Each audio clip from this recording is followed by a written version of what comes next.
Good morning, I'm Chaplain Doug Ball, the 3rd Armored Corps chaplain. And just wanted to say a few words on the importance of the National Day of Prayer and the prayer breakfast as we come into that season. America has long recognized a tradition of prayer.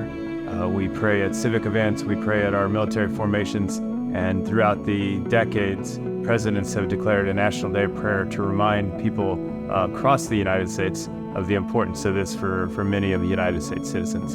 And it's really just a recognition for many of us, those of us especially who are religious, that there are some things that we just can't accomplish on our own. There are some things we can't do without help, and there are some things that we need to lean on something bigger, someone more powerful than we are. And so National Day of Prayer is a recognition of just that.